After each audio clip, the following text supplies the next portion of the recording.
sport ce vendredi. Vous le savez, les Léopards de la République démocratique du Congo vont devoir livrer une double confrontation face à l'équipe d'Angola. Match comptant pour les éliminatoires de la CAN Gabon 2017. Les enjeux sont tellement de taille que nous sommes appelés à vous donner tout ce qu'il y a par rapport à ce match, tous les contours de ce match sur ce plateau. Et pour le faire, vous le savez, des invités et que nous avons toujours l'habitude d'avoir sur ce plateau pour le faire. On va d'abord aller avec Richard Ilunga que nous saluons. Bonjour Richard. Bonjour, je suis toujours heureux d'être là à la veille des grands moments pour la nation. Et juste devant lui, en sa face, je dirais, Olivier Pengongo. Bonjour Olivier. Bonjour Isso, bonjour à vous tous qui aimez les médias du groupe L'Avenir. Nous répondons présents à ces grands rendez-vous parce qu'une fois encore, la République démocratique du Congo s'engage. Mais avec surtout Richard Ilunga, les passionnés des Léopards, c'est lui qui accompagne toujours les Léopards vers les victoires. Le mot d'ordre des médias du groupe L'Avenir cette semaine était clair, soutien inconditionnel aux Léopards, au-delà des réalités qu'on pourra peut-être décortiquer sur ces plateaux. Mais avant de débuter cette émission, on va quand même faire un clin d'œil. Le monde sportif est en deuil, vous le savez. C'est un grand qui vient de nous quitter. Il s'agit bien de Johan Cruyff, 68 ans. Il est décédé hier à Barcelone, déçu d'un cancer de poumon, vous le savez, 3 fois Ballon d'Or en 71, 73, 74 et vainqueur de la Ligue des Champions, la Coupe d'Europe de clubs champions de l'époque en 71, en 72, en 73. Il a été celui qui a affectionné ce qu'on appelait le total football avec Johan Niskens du côté de la Hollande. Il a été celui qui a donné le premier titre européen au Football Club Barcelone en 93. Donc c'est un grand homme qui est décédé. On va quand même dire quelque chose par rapport à cet homme, Richard Ilunga. Johan Cruyff nous a quittés, mais que retenez-vous de cet homme-là? Non, c'est un grand monsieur. Vous savez, regardez tous les matchs avant l'avènement de Cruyff. Vous allez voir que les joueurs s'étalaient partout sur le terrain. Les défenseurs restaient défenseurs, les milieux restaient les milieux, et les attaquants étaient les attaquants. Avec Cruyff, c'est là qu'a commencé ce qu'on appelle aujourd'hui le football total. Ça veut dire tout le monde attaque, tout le monde défend. Et c'était extraordinaire. Et c'était la première fois qu'il y avait un joueur sur le terrain qui pouvait tout faire. On a demandé, Cruyff n'entrait pas sur le terrain, on ne lui disait pas, vous devez seulement faire ça. Il était partout, on le voyait partout, c'était un joueur extraordinaire. Et vraiment, il a porté le football à un niveau incroyable. C'est avec lui qu'on a appris à aimer la Hollande. La Hollande est apparue sur scène avec ce maestro, cet acteur, c'est quelqu'un d'extraordinaire. Un joueur qui a tout révolutionné. Malheureusement, il n'a pas gagné la Coupe du Monde, mais en contrepartie, il a gagné la sympathie du monde entier.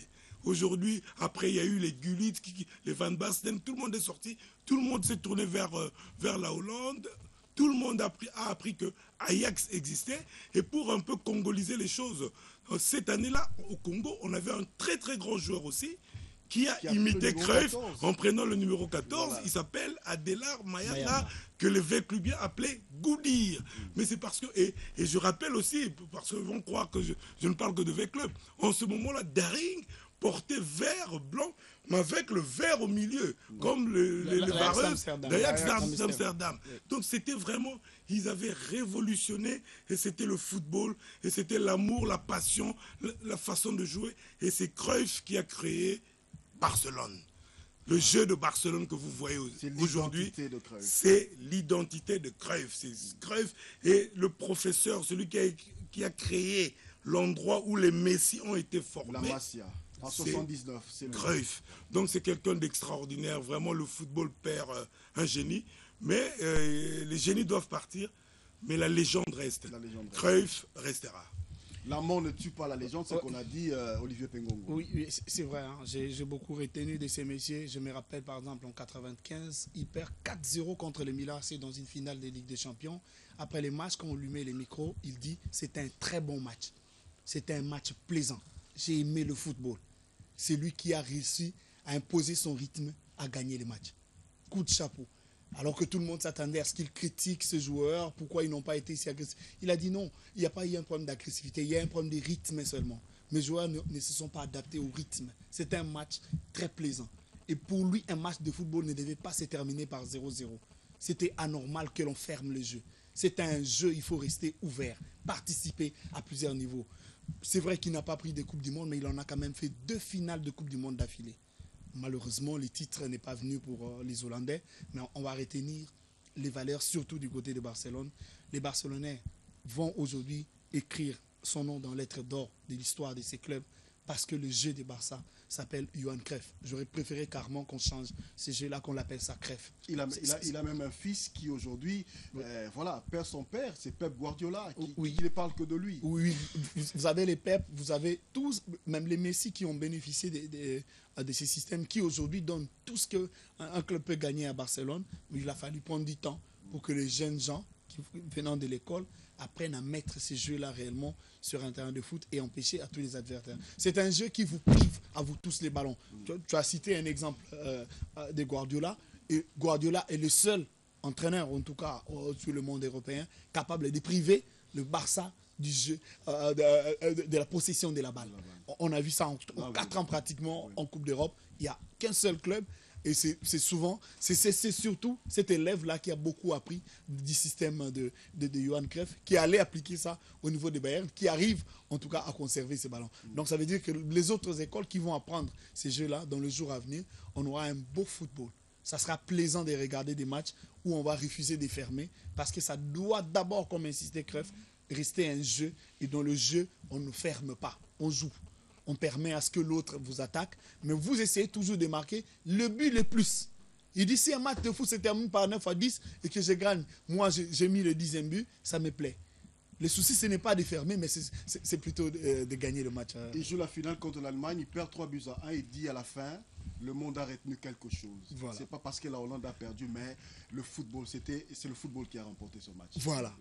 Donc, ça se Cruyff. Je voulais juste rajouter que le seul anti-Cruyff, le pays anti-Cruyff, jusqu'à présent, c'est l'Italie. Voilà. Oui. C'est l'Italie. Là-bas, on dit, si on ne me marque pas, je ne perds pas. Ouais, je ne perds pas. Parce que pour Cruyff, il faut marquer plus que l'autre. Mais pour les Italiens, si on ne marque pas, je ne perds pas. Mais si je marque, je gagne. Donc c'est pour donner une idée. Et c'est d'ailleurs, je crois qu'en Italie, il n'a pas entraîné. Ce n'est pas le genre d'entraîneur qu'on peut que les Italiens attendent. C'est vraiment un système. Et l'Allemagne aussi était entre Cruyff et l'Italie. Il ne voulait pas quitter trop l'Italie pour suivre Cruyff. Mais tous les autres pays du monde, l'Angleterre, l'Espagne, la France, tout ça, ils ont imité le système Cruyff. C'est pour ça qu'on a des scores genre 3-2, 4-2. Mais en Italie, dès que vous regardez un match, 1-0, Lazio. Donc c'est ça le football italien. Voilà, merci. On va passer à notre sujet du jour qui est donc ces éliminatoires de la CAN 2017. Les Léopards jouent demain face à l'équipe d'Angola. Alors Olivier Pengongo, que peuvent attendre le peuple congolais de manière générale, ceux qui sont au nord, au sud, à l'est, à l'ouest, de ce match des Léopards? Qu'est-ce que les Léopards peuvent faire dans ce match? C'est vrai qu'on va exiger logiquement à tout Congolais de soutenir à 100% les Léopards, au-delà des détails qu'on pourra peut-être découvrir sur les temps de préparation, l'organisation de matchs, la gestion de troupes, quel 11 proposer. D'abord, les messages est clair, on soutiendra les Léopards au-delà des analyses que nous allons faire en décortiquant dans chaque compartiment du jeu qu'est-ce qui peut poser problème. C'est vrai. Le Léopard d'aujourd'hui que M. Florent Ibenge a entre les mains, les A, parce que bon, les A prime venaient de gagner les CHAN. Aujourd'hui, ça exige. Bah oui, il veut créer des débats. Ouais, d'accord. Logiquement, en fait, ces Léopards A est composé vraiment de 14 joueurs de l'Europe et 10 des champions CHAN qui venaient de gagner leur place en CHAN. Mais maintenant, pour faire sortir un 11 de départ, surtout contrer des adversaires que l'on connaît, l'Angola, c'est un pays que nous connaissons, qui va évoluer avec 70% de joueurs qu'on a vus dans les CHAN. Mais nous, la surprise, l'avantage pour nous, c'est d'apporter des valeurs, en tout cas, d'un niveau nettement supérieur à ceux qu'on avait amenés au niveau des CHAN. On a des valeurs qu'on a ajoutées. Donc un peu d'ingrédients, logiquement, on est censé, nous, dominer ces matchs et les gagner. Mais comment l'aborder, c'est là les problèmes. Nous avons notre chantier défense, c'est un chantier. Nous avons notre milieu du terrain, c'est un chantier. C'est l'attaque où à 80% près, tout le monde peut voir comment ça peut se composer. Bon, à moins que Florent Ibenge reste sur son schéma de la CAN. Parce qu'à la CAN, il avait déjà une défense qui est là, qui est totalement là. Vous avez Zakwani, vous avez Kimwaki, vous avez Mbemba. ces jeunes gens-là ont essayé à 3, en tout cas, d'arriver à chaque fois qu'on avait l'absence de l'un, les deux savaient faire ça. Est-ce qu'il va rester dans cette dynamique? Est-ce que l'apport, le travail qu'a fait Bopunga au niveau du CHAN va-t-il perturber l'équilibre de cet axe? C'est des questions que nous nous posons, mais que seul Florent Ibenge, depuis lundi, depuis lundi préparant avec ces garçons-là, c'est comment disposer. Mais quand on monte encore au niveau du terrain, au milieu de terrain, c'est encore un autre problème. Comment composer ces milieux de terrain? Comment composer? On a eu un excellent milieu. Oui, en tout cas, au niveau du CHAN, c'est un milieu complémentaire à un niveau extraordinaire. Mais le problème, est-ce que ces garçons-là sont-ils capables de gérer des matchs de haut niveau? Parce que c'est vrai que le CHAN est un bon championnat, on a vu des belles équipes, des belles confrontations, mais quand on monte d'un cran, je l'ai justifié hier à la radio en expliquant le comportement de l'Égypte. Vous savez que l'Égypte a pris 3 fois la CAN, mais l'Égypte n'a pas été capable de se qualifier une seule fois à la Coupe du Monde. Pourquoi? Parce qu'à chaque fois que ces pays-là faisaient appel à des valeurs extérieures, l'Égypte s'est retrouvée coincée. Donc, à un certain niveau, on se demande si psychologiquement, la gestion des matchs de haut niveau ne pose pas problème aux joueurs évoluant seulement au pays. Et c'est ce qui expliquait, par exemple, que Claude Leroy demande impérativement des stages au niveau de l'Europe pour mettre le joueur qu'il a pris évoluant au pays dans les mêmes conditions que les professionnels qu'il va devoir appeler pour éviter cet écart-là. Alors, ça, c'est des questions qu'on va se poser, mais que peut-être que Florent Ibenge a déjà trouvé des solutions en nous proposant son 11 de départ. Alors, Richard, vous réagissez par rapport à tout ce qui vient d'être dit? Oui, il a dit, vraiment, il a dit beaucoup de bonnes choses. Hein. Je ne veux pas revenir sur le A et le A', mais moi, mon problème, c'est que j'aimerais un peu changer cette façon d'aborder l'analyse par rapport au match. Okay. Moi, dans la tête de Florent Ibenge, ce que j'aimerais savoir, c'est que comment il va préparer nos phases offensives et comment il va préparer nos phases défensives. Parce que j'ai remarqué, souvent les gens se plaignent en disant que les défenseurs. Et quand vous regardez les 2 buts qu'on a encaissés face à l'Angola, la médiane était fatiguée. Exact. La ligne médiane était fatiguée. Donc il faut se dire qu'il y a 2 phases. Quand l'équipe défend et quand l'équipe attaque. Et avec Cruyff qui vient de mourir, n'oublions pas que tout le monde défend, tout le monde attaque. Donc le plus important, c'est de savoir est-ce que ces joueurs-là, justement, sont en mesure de maintenir la pression jusqu'au bout, parce qu'ils sont très vivaces, les joueurs angolais. Et si on se fatigue, si le milieu se fatigue, on risque de croire que la défense n'existe plus. Donc il faut en permanence veiller à ce que s'il y a un milieu de terrain qui baisse de niveau parce qu'il est fatigué, qu'on le sorte très très vite. Parce que la force de la RDC, lors même du CHAN, c'était son milieu qui était étoffé, et c'est des gens qui ont travaillé. Les Bangala, les Munganga, les Bopé, ils ont beaucoup travaillé. Et c'est ceux-là, les tout premiers grands défenseurs. Et d'ailleurs, pour moi, parmi les meilleurs défenseurs de la RDC, il y avait Bolingui. Et je le dis toujours, partout où je passe. Okay. C'était un très très grand défenseur, Bolingui. Et ça constituait, en fait, c'est parmi ses qualités. Donc, le plus important, ça sera de voir comment Ibenge va faire nos phases offensives et comment il va organiser l'équipe en phase défensive. Ne croyez pas que la pression, c'est sur une partie, milieu, défense ou attaque. Même en phase, les attaquants. Si vous laissez un seul attaquant avec 3 défenseurs, vous lui lancez les balles en l'air, il risque de ne rien faire. Mais ce n'est pas lui. Quel genre de balle, quel genre de phase de jeu nous aurons en phase offensive. Et quand on analyse ça, c'est là qu'on comprend la technique et la tactique qui a été adoptée par l'entraîneur. Et j'espère que cet Angola-là, on pourra... ça ne sera pas facile, hein. Entre parenthèses, j'aimerais aussi que les journalistes mettent en évidence les résultats qu'on a reçus. Il y a des matchs qui se sont déjà joués. Oui. Il n'y a plus de matchs faciles. Ouais, les Centrafricains sont allés arracher un match nul à Madagascar. Congo-Brazza a arraché un match nul en Zambie. En Zambie, je dis en Zambie, j'insiste. Oui. Donc il faut toujours... La Tanzanie a gagné à l'extérieur. Donc le plus important, c'est de se dire que le match doit se jouer, c'est le match entre hommes. Et il y a un point que j'aimerais mettre en évidence. Je regarde tous les joueurs qui sont venus de l'extérieur. Je les regarde dans les yeux. Moi, je crois que la seule différence entre ceux qui jouent, qui ont joué le CHAN et eux, c'est que j'ai l'impression qu'ils mouillent leur maillot à moins de 80%. Je leur dis que quand ils jouent CAN, ça commence par les éliminatoires. Ils doivent mouiller leur maillot comme ils mouillent leur maillot quand ils jouent dans leurs équipes. C'est ça qui peut faire la différence. Et c'est très important. C'est très important ce qu'a dit Richard parce que les gens ont critiqué énormément la disposition tactique de Florent Ibenge contre le Burundi, alors que les gens n'étaient pas informés qu'à midi, Kebano et Bakambu ont dit à Ibenge qu'ils n'étaient pas en mesure de commencer les matchs. Alors, mettez-vous à la place du sélectionneur. Nous sommes à quelques heures près du début du match. Même Cédric, voilà, le nom m'échappe. Ok, voilà. Donc, c'est gamin. Ma boîte également. Voilà. 3 joueurs à 1 heure de la remise au niveau, à la CAF du 11 de départ ont demandé à l'entraîneur de quitter le schéma.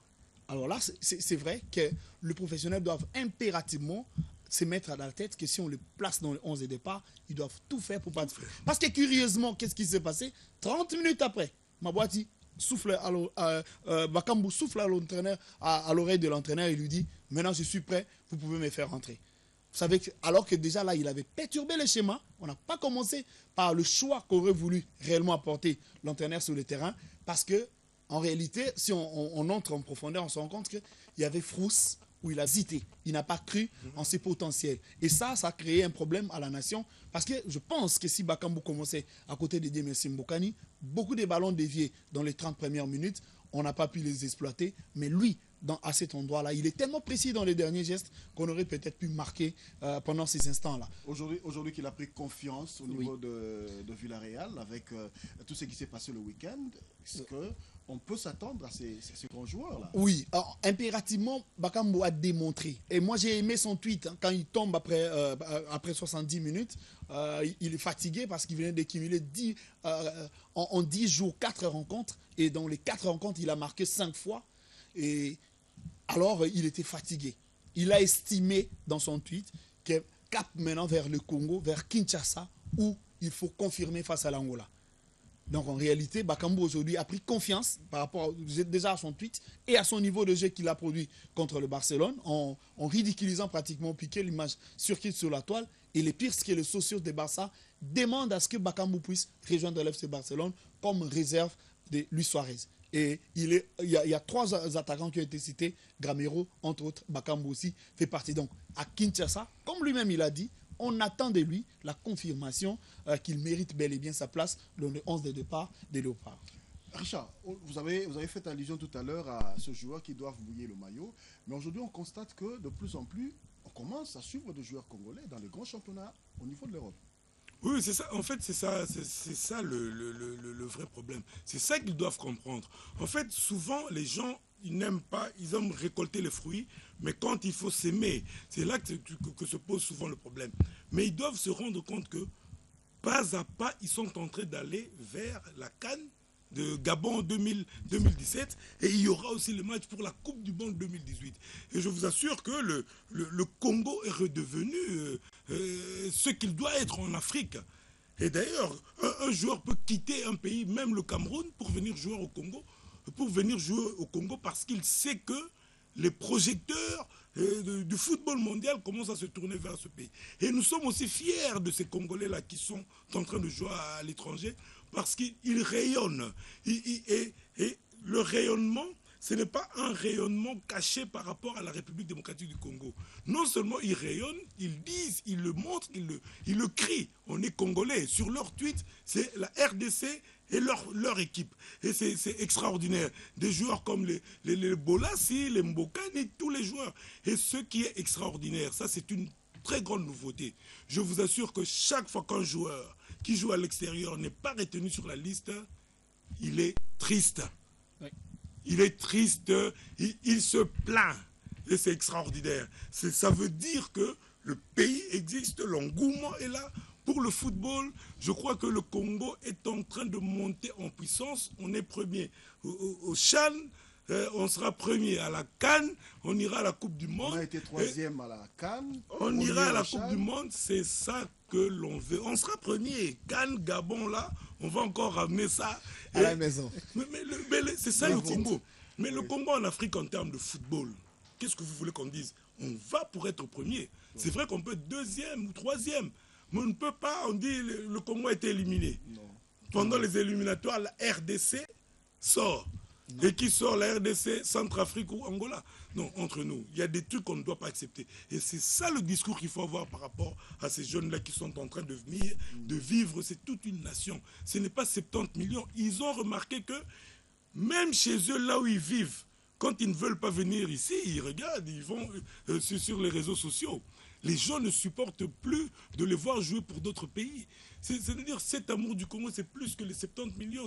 C'est même les naturalisés, tous qui sont dehors, ils veulent de leur pays. Donc je crois que ça ira très très bien et qu'on aura un spectacle extraordinaire. Imaginez-vous une équipe même en Europe qui peut prétendre avoir Bolassi, Bakambu et Mbokani à l'attaque. Mais bon, enfin, il n'y a pas photo. Tu peux t'appeler même la Suède à l'Euro. Si on te place ces trois attaquants, tu le prends. Il n'y a pas photo. Parce que tu n'as qu'Ibra.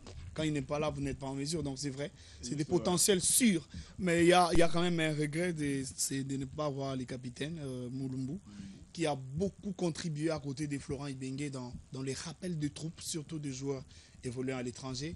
Mulumbu n'est plus titulaire au niveau de son club à Norwich. C'est vrai qu'il est avec Mbokani, mais en tout cas, ça fait 6 semaines qu'il n'est pas repris sur la feuille de match. Et je crois que malheureusement pour lui, la compétitivité exigée par l'entraîneur a posé un problème par rapport à lui. C'est vrai qu'il était invité, mais apparemment non pour être titulaire. Et il a préféré rester travailler plutôt que de venir regarder. Il va regarder à distance, il va accompagner le Léopard. C'est vrai qu'on a aimé son message, mais c'est vrai. L'exigence, effectivement, comme disait Richard, parce qu'on a aujourd'hui des joueurs, des meilleurs. Alors, nous ne voulons placer que le meilleur parce que les rêves d'aller chercher les premiers, les premières places ne sont recherchées que par le meilleur. Alors, pour aller les chercher, malheureusement, il y aura ceux-là qui vont tomber. Parce que même cette attaque dont on est en train de parler de Bakambu et les autres, Afobe arrive.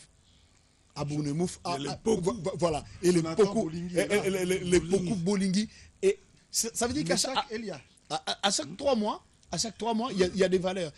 Vous savez, les regrets, par exemple, si on ne retrouve pas Meshak demain sur le terrain, personne ne va s'affoler. Pourquoi? Parce que nous connaissons les critères. On ne le fait pas jouer. On ne l'a pas fait jouer. Il n'a pas été sur la feuille de match contre Saint-Georges d'Éthiopie. Alors que Bolingui était maestro. Si on fait monter Bolingui, tout le monde s'attasse. C'est ça les vrais problèmes aujourd'hui. Nos joueurs doivent apprendre à jouer. Rifi, Parfait Mandanda, a payé les frais de ne plus jouer. Il n'a pas été appelé par l'entraîneur. L'entraîneur l'a prévenu. Fabrice Ntsakala, la même chose. Il a été prévenu par l'entraîneur qui doit retrouver les terrains. Donc le Congo d'aujourd'hui, ce n'est plus ce Congo-là qui ramassait des professionnels, entre guillemets, les 4e divisions, des amateurs pratiquement qui volaient dans X pays au monde, Cambodge, je ne sais pas moi où. Aujourd'hui, c'est un Congo de valeurs sûres et que l'on retrouve. Donc les Ntsakala, le Parfait Mandanda, qui ont payé de l'absence de jeu, de temps de jeu aujourd'hui. Ça montre que c'est un Léopard sur lequel on doit compter. Bon, je sais que non, s'il vous plaît. Je ne peux pas laisser dire, il ne faut pas jeter la pierre sur ceux qui venaient quand les autres refusaient. Il ne faut pas non plus, parce que cette expression-là de croire que ceux qui venaient avant n'étaient pas... Non, ils ont fait beaucoup de choses. C'est des grands joueurs, on l'a vu à la CAN. Tout ce qu'il faut dire, c'est que la concurrence existe maintenant. Et par rapport à la concurrence, ce n'est pas à eux qu'on va apprendre comment ça se passe. Simplement. Mais c'est tous des très très grands joueurs. Il y a tellement beaucoup qui veulent venir. Vous êtes en train de parler de Bakambu. Bakambu, s'il part à Barcelone, il risque d'être réserviste. Après, vous n'allez pas dire la même chose que... Voilà. Donc le plus important, c'est de se dire que le rôle de Ibenge, actuellement, est très très difficile. Mais qu'il continue à agir pour l'intérêt supérieur de la nation. C'est-à-dire que viser toujours des victoires. Mais il y aura toujours à côté des victimes. Les victimes collatéraux de la concurrence, il y en aura toujours. Mais c'est à eux justement d'essayer de travailler où il faut maintenant que les Congolais intègrent une stratégie d'être dans une équipe où ils seront alignés. Le plus important, ce n'est pas de se dire je suis dans une grande équipe alors qu'on ne joue pas. Okay. C'est simplement ça qu'il faut dire, mais on a trop de grands joueurs. Oui. La RDC peut aligner 100 joueurs capables de jouer dans les équipes nationales des autres pays. Voilà, c'est ce que d'ailleurs l'entraîneur Ibenge disait hier, que peut-être qu'il sera obligé de nous monter 2 équipes aujourd'hui. Demain pour le match aller et puis pratiquement aligner une autre pour les matchs en parlant de cette composition des équipes, les 2 équipes, une pour ici, une autre pour l'Angola, quand on voit la défense, qui peut se retrouver, c'est vrai, nous ne sommes pas techniciens, nous ne sommes que journalistes et nous faisons des projections. Qui voyez-vous se retrouver dans cette défense-là? Parce qu'au niveau de gardien de but, apparemment, il n'y a pas débat. Oui. Il n'y a pas débat, on retrouve Matambi Vumbile. Non, ça c'est le choix de tout le monde, mais pas le choix de Florent Ibenge. Je ne sais pas. C'est ce que nous sommes en train de dire, nous faisons que des projections. Bon, heureusement pour lui, malheureusement pour nous, on n'a pas vu ce qu'il a fait hier, parce que hier c'était des entraînements spécifiques sur les phases des jeux. Et entre Kiasumboa et Matampi et Boulaïma, c'est lui qui a le plus réussi dans ces phases-là. C'est celui qui sera aligné. Parce qu'il y a eu des entraînements spécifiques sur la gestion de comportement des joueurs angolais. Et Ibenge Ozoni, connaissant tellement bien les Angolais, il a exigé des entraînements spécifiques à chaque compartiment de jeu. Donc au niveau des gardiens... Parmi ce gardien, il y a un qui a déjà fait l'Angola. Oui. À 2 reprises même. Oui, on veut bien. Le problème, ce n'est pas faire l'Angola. Est-ce qu'il avait fait l'Angola en satisfaisant aux exigences de l'entraîneur? C'est ça le problème. Faire l'Angola, c'est bien, mais répondre aux exigences de l'entraîneur, c'est mieux. S'il n'avait pas respecté ce que l'entraîneur estimait être bon et que l'entraîneur retrouve dans les 2 autres les potentiels de mieux faire, il va aligner celui-là. En ce moment-là, il faudrait vraiment qu'on accepte le choix de celui qui les a pris et de celui qui va devoir les aligner. Donc, c'est vrai que maintenant, il part légèrement favori, mais ne certifions pas, parce que les entraînements spécifiques, c'était hier et aujourd'hui. Ils en ont eu 2 séances, et dans les 2 séances, tu étais au Chan, tu as vu combien, je ne peux pas citer des noms, des portiers ont déçu Florent Ibenge en les amenant là-bas, quand on les a mis dans des phases de jeu où ils n'étaient pas en mesure de répondre au minima pour qu'ils soient alignés. Donc à la limite, il est obligé de ne faire qu'avec Matampi, parce que les autres étaient tellement en deçà de ce qu'il aurait rêvé voir son portier faire comme travail. Donc dans les 2 séances d'aujourd'hui, c'est à l'entraîneur de décider qui a répondu favorablement à ses attentes. Richard Elonga, vous avez une réponse par rapport à ça? Pour le gardien, je crois que tout ce qu'il a dit est tout à fait vrai. Il n'y a pas de commentaire à ajouter quand il n'y en a pas. Je crois que Matampi part légèrement favori, mais reste à savoir qu'Yasumba est parmi les léopards depuis aussi très longtemps. Donc il connaît l'état d'esprit aussi de Ibenge. Non, moi je crois que Boulaïma, il doit prendre le temps d'apprendre et un peu de se faire connaître. Mais je crois que ça sera entre les deux. Entre Kiasumba et Matampi. Et au niveau de la défense, quand on quitte le bois? La défense, au-delà de toute observation sur l'anticipation dans le jeu, sur la récupération des ballons, on peut tout dire sur Okimwaki. Mais je regrette, pour moi, ça reste un garçon qui doit toujours être là. Il n'est pas là par hasard. Vous savez, si on part même au niveau de son club à Mazembe, on a changé autant d'entraîneurs. Mais pourquoi pas un seul entraîneur a pris le risque de l'éloigner du terrain? Il a l'esprit d'un défenseur. Je l'ai vu ici, entrer seulement au stade dans un match avec le Mazembe. Sa présence seulement sur le terrain, même le 12e homme a tremblé. Toi, on commençait à les pointer de dos. On se rappellera même du match 1-0 que Mazembe avait gagné ici. Exact. Le comportement de l'équipe. Voilà. Donc, il incarne la rage, l'obligation de la défense aux autres. Même si ça arrive qu'il puisse commettre des fautes, il en commet peut-être un peu trop, mais ça n'empêche que son esprit-là, cette énergie-là qu'il dégage au sein de tous ceux qui l'entourent pour mieux faire leur travail, reste l'élément clé dans la gestion d'une défense. En défense, comme disait Mourinho, on n'a pas besoin des chats, on a besoin des léopards. Donc le chat, il est bon, il est malin, il sait se couvrir, il sait sauter, il sait éviter de ne pas se casser. Mais lui, il fait les léopards. Il agresse quand il faut agresser et il reste à la maison. Voilà. Et il reste préserver la maison. L'esprit de cette protection-là de la cage qu'incarne Kimwaki, pour moi, il reste. C'est le défenseur élu automatique avant de les compléter par d'autres qui impérativement doivent démontrer par leur jeu. La perle de l'axe. C'est une perle qui peut être reconduite. Hein. Bon, je vis ça au niveau de la CAN avec Zakwani. Je le vis bien joué avec Zakwani. C'est vrai que Boupunga est monté d'un cran, mais est-ce qu'il a l'expérience de la gestion des grands matchs? Non, ça, il n'en a pas. Ça s'explique du fait qu'au niveau de la CAN, il a coupé des 2 cartons. Du Chan, il a coupé des 2 cartons et il a été fautif sur un but que je ne vois pas Zakwani faire. Donc, c'est sur des détails près qui va, pour moi, céder sa place à Zakwani. Cette perle de la défense, on a parlé de Kimwaki, on a parlé de Zakwani, on a effleuré Boupunga qu'on a vu du côté de Chan. Quelle est votre réaction, Charles? Moi, la petite faiblesse que j'ai toujours décelée dans notre défense, c'est la vitesse. Ils sont très lents. Ils sont très lents quand ils sont en face des attaquants qui ont une vivacité dans le jeu. Il y a toujours un problème. Et c'est d'ailleurs ça le grand problème de Kimwaki. Si vous vous souvenez, j'ai même oublié le nom du Véclubien là, qui venait du Gabon. Le jeune là. C'est Romaric.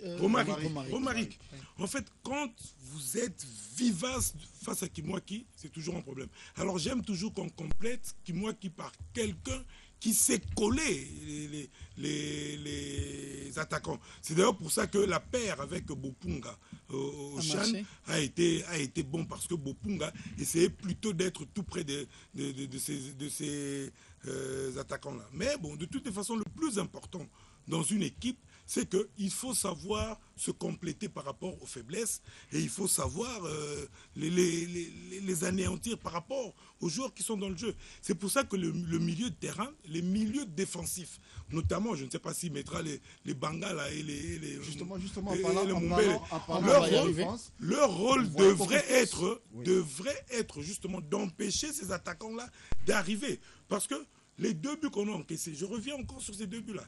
Dès que le milieu n'existait pas et que les attaquants ont pu être face à notre défenseur, on avait l'impression qu'il n'y avait plus rien. Et regardez le match contre le Cameroun. Il n'y avait pas les Kimwaki. Mais c'était la même chose. Dès que le milieu n'est pas bon et qu'on dépasse le milieu avec l'équipe nationale de la RDC, il y a toujours un problème.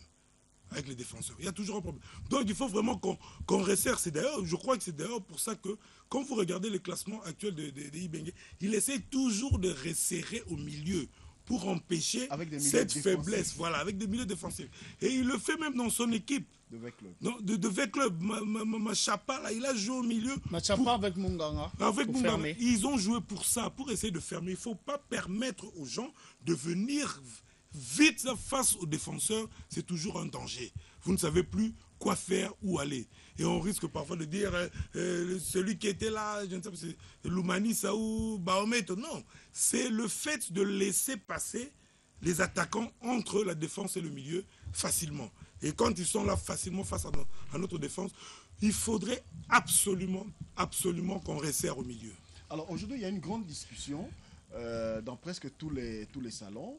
On se demande, ce poste d'avant-gardiste de la défense, c'est numéro 6. On parlait soit de Bangala, est-ce Bangala ou ce Chancel Mbemba? Les gens se posent autant de questions. Ils ont vu le travail qu'a effectué Bangala au niveau du Rwanda avec le Chan et ils voient généralement Chancel Mbemba qui revient des blessures, on doit le dire, avec son équipe de Newcastle. Alors qui, pour faire ce travail au niveau de cette ligne médiane, juste devant la défense, Olivier Pingon? Ben, je crois que Benga a vu tous ces garçons-là jouer. Hein. Chancel, c'est vrai que métamorphosé totalement défense au niveau des Newcastle, a peut-être perdu les automatismes, mais c'est un joueur polyvalent. C'est à l'entraîneur de voir qu'est-ce qu'il faut réellement en faire.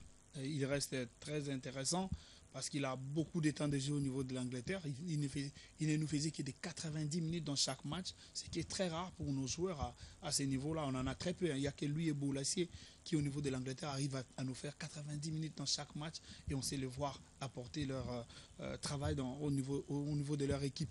Mais est-ce que ce milieu-là va être totalement composé aussi des Chancel et des autres? C'est des questions que je me pose. Je me demande pourquoi si Ibenge nous surprend en nous mettant Munganga, Bangala Bové. Parce qu'il nous a fait ça contre l'Angola. Les gens ont décrié d'abord au départ, on a cru que c'était une équipe qui n'allait que défendre. Et pourtant, on a marqué 4 buts dans ces matchs. Curieusement. Pourquoi? Parce qu'exactement comme on parlait des Cruyff tout à l'heure, ces gamins-là savent faire le double travail. Défendre et attaquer. Défendre et attaquer. C'est vrai, quand on a aussi des garçons comme Kebano, quand on a les Kololo, des garçons qui savent jouer au ballon. Dans le système de l'entraîneur Ibenge, il y a ces privilèges de médiateur, de demi-défensif, plutôt que des offensifs. Oui, c'est un choix de fermeture. D'abord, parce que comme vous avez des joueurs très talentueux devant, vous avez un Bokani, vous avez un Bakam, vous avez un Bolassier devant. Parce que c'est pas tellement loin de ça. On ne voit pas Ibenge modifier tellement cette attaque. C'est pour ça que je disais que dans son chantier, il a beaucoup. Oui. Il a Bakambu, il a Bolassier. Il en a 4. Donc, à la limite, 3, on va les retrouver sur le terrain. Donc, c'est un chantier presque déjà acquis. Maintenant, c'est là le vrai problème. Les Kololo, les Kebano, face à ces gamins-là, les Munganga, les Bopé, et cette nouvelle génération, les Bangala, ça ne sera pas évident, ça ne sera pas du tout évident qu'on arrive à les aligner. C'est un vrai problème pour Ibenge. La compétitivité au niveau du milieu du terrain est hardie. Il est hardi au point d'empêcher aujourd'hui à ces 11 de Léopard facilement à Ibenge de retrouver un 11 de départ. Mais le souci, c'est est-ce qu'aujourd'hui il a essayé les 2 blocs équipes séparés? S'il a essayé, donc, Ibenge aujourd'hui a l'idée de quelle équipe aligner. Pourquoi changer ceux qui gagnent? Non, moi je voulais juste dire que l'analyse d'Olivier est bon, mais je crois que sur les phases offensives, Bemba est meilleur que tous les milieux de terrain que vous avez. Et que moi, là, je me lance quand même dans l'eau. Je crois qu'à choisir entre Bemba et Bangala, je prendrai Bemba. Parce que c'est quelqu'un qui joue les 90 minutes à un même niveau. Défensivement, il est tout à fait bon. Offensivement, il apporte quelque chose. Sur les phases arrêtées, il est très très bon de la tête. Très très très bon. Et vous avez vu dans les matchs, dans le match amical qu'on avait joué, c'est lui qui avait marqué le 2e but. Il tire bien. Donc c'est quelqu'un qui ose.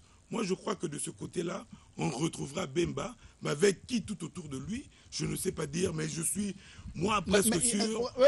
Richard vient de réveiller dans ma tête un garçon très important aussi. Chiquito. Ah, où les placer? Tu vois comment les chantiers commencent?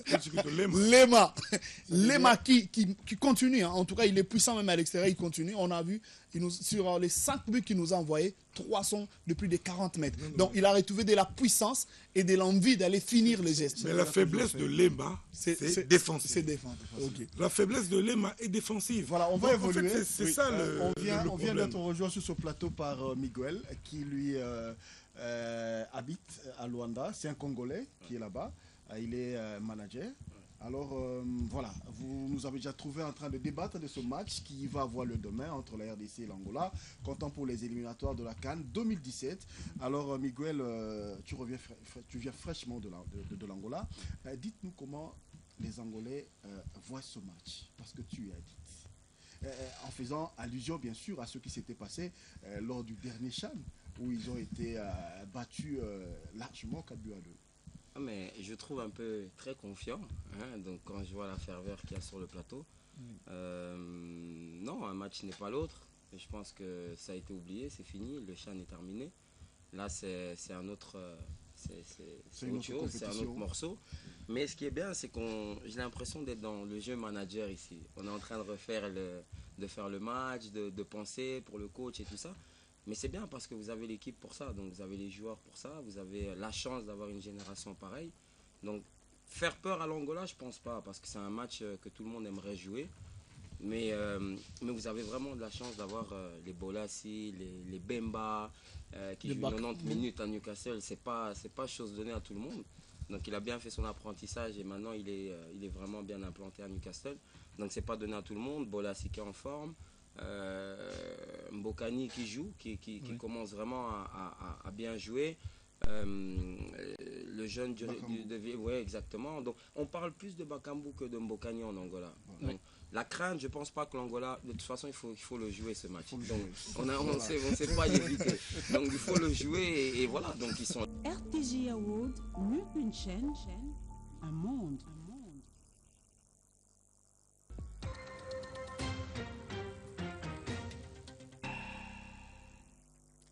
Bon après-midi chez vous et bienvenue à ces bulletins d'information. Les gouverneurs et vice-gouverneurs des nouvelles provinces sont déjà connus. La province de la Chopo sera dirigée par Tokole Ilongo de la majorité présidentielle. La province de Lomami par Patrice Kamanda. Le Kasaï central par Alex Okande. Le Kasaï par Manyanga.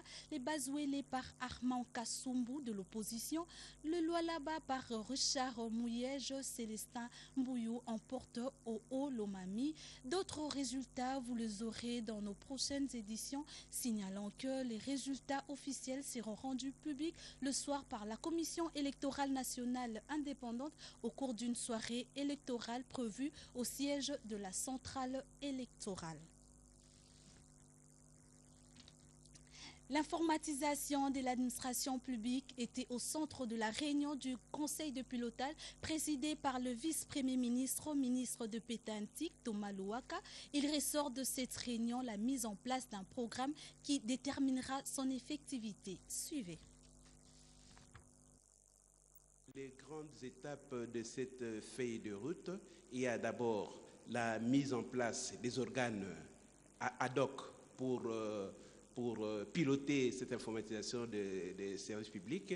Après la mise en place de ces organes ad hoc, il s'agira de concevoir les schémas directeurs d'informatisation de l'ensemble des services publics de l'État, donc un schéma directeur d'informatisation, puisque jusqu'à présent, on navigue au niveau national, et d'ailleurs dans la plupart des entreprises, on navigue à vue, sans schéma directeur, sans planification. Or, l'informatique coûte cher, et il faut bien les planifier pour éviter des gaspillages et des renonces. Et la troisième étape sera bien sûr la mise en œuvre de ces schémas directeurs d'informatisation des services publics de l'État. La vie religieuse est-elle compatible avec les métiers du journalisme? La sœur Aninzama a réussi à le démontrer dans sa vie. Elle a su concilier l'engagement du couvent et son travail de journaliste. Sœur thérésienne de Kinshasa et présentatrice de l'émission Totonga Elongo à la radio-télévision catholique Elikia, Aninzama a fait ses preuves. Découvrons-la en ce mois dédié à la femme dans ce reportage de Suzuki Bira Omari. Bandeko balandi télévision catholique mbote na bino tokutani susu lelo po te totonga elongo bongo lelo penza to sepeli penza koyamba kati ya plateau ya biso. Pour la sœur Annie Zama, la vie religieuse et le journalisme font bon ménage. Fille de Zama Mukenya et Albertine Mossoleni, la sœur Annie Zama est née d'une famille de 8 enfants. Dans son parcours scolaire, elle est passée par le complexe scolaire Malula et le lycée Bosangani, licenciée en communication sociale à l'Université catholique du Congo où elle finit ses études avec brio. Actuellement, thérésienne de Kinshasa, présentatrice de l'émission Totonga Elongo à la télévision catholique, coordonnatrice du studio Femmes Debout de la congrégation des Sœurs Sainte-Thérèse de Kinshasa et chargée de communication de l'archidiocèse de Kinshasa. Avec 17 ans de vie religieuse, la cohabitation entre les micros et le foulard n'a pas posé problème. Religieuse, j'ai reçu une formation. Journaliste, j'ai reçu aussi une formation. Le deux, je crois